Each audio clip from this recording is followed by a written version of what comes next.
Have you ever heard of an island in the middle of the ocean entirely made up of garbage? Well, I have. The topic that I decided to talk about for my persuasive essay is something that is very near and dear to my heart. I grew up as somewhat of an outdoorsman. I was in the Boy Scouts for many, many years.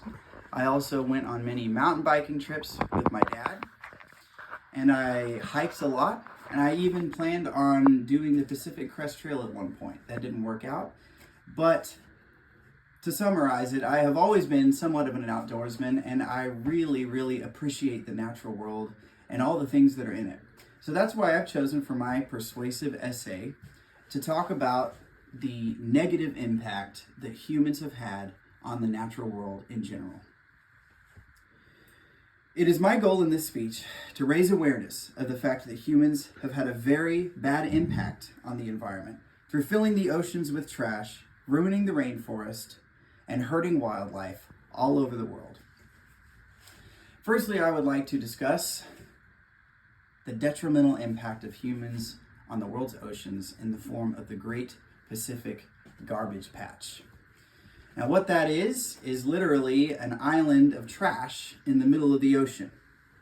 It's made up of two different areas, the Western Patch, which is near Japan, and the Eastern Patch, which is between Hawaii and California. It's all connected by what is called the Pacific Subtropical Convergence Zone, which is an area that acts as a mixing pot of ocean currents that sort of send all the garbage back and forth between the two different areas. And the interesting thing about this garbage patch is you might be picturing something in your head like a big solid island made of big pieces of trash, such as like cups or bottles or bags or things like that. But in reality, it is mostly made up of microplastics. And this is when plastics sort of break down over time and become little tiny pieces. And this can actually be even more detrimental because it can get inside the gills and mouths of marine life and screw with the plants and do all sorts of horrible things for the ecosystem in general down there. So that is just one aspect and one thing that humans have done to the environment that has been very detrimental. And from here, I'd like to move on to another way that humans have done that, which is the Amazon rainforest.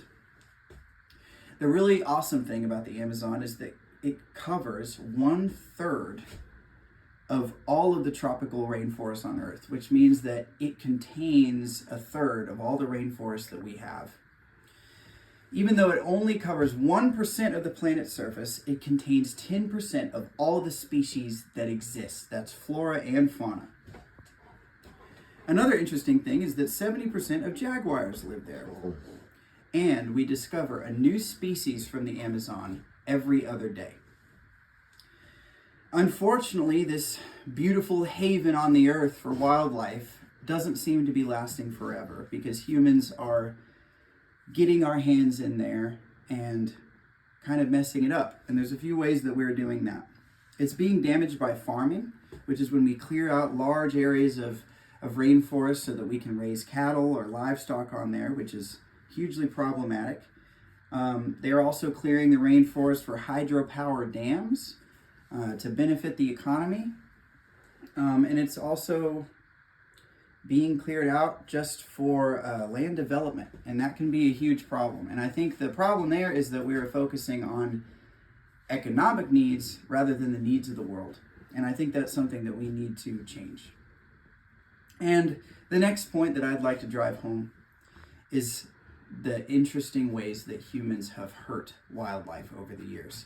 Now, the things that I've already discussed are great examples of that. Leaving trash all over the oceans, also in the form of plastic nets that get left on the ocean floor and fishes can get trapped in there. Clearing of the rainforest obviously eliminates tons of incredible wildlife in that area in a really bad way. But another way that we've done that is simply by hunting species to extinction. And there's a few ways that we have done that. A first example is dodos. They were eaten by Portuguese sailors, and a lot of them were detrimented by the rat population that was introduced, so they were completely eliminated. Also, there's the Steller sea cow, which is similar to a manatee, but it was somewhat larger, and they were completely eliminated by Russian seal hunters. And then the third example I have is the passenger pigeon. This is a beautiful bird that once filled the skies of North America. It would fly in these huge migratory clouds. And the way that we hunted those was very problematic. We would attack their nests. We would attack these huge migratory clouds of birds all at once and shoot them all out of the sky until we eventually completely decimated the population, and they are gone now. I don't tell you all of these things today to be a Debbie Downer or to have any sort of negative impact on you. I say it because I want to have hope for the future, and I think it's very important that all of us have a sense of urgency with that. I think it's not too late. We can change this. We can make things better. And I think that we need to start thinking along those lines right now.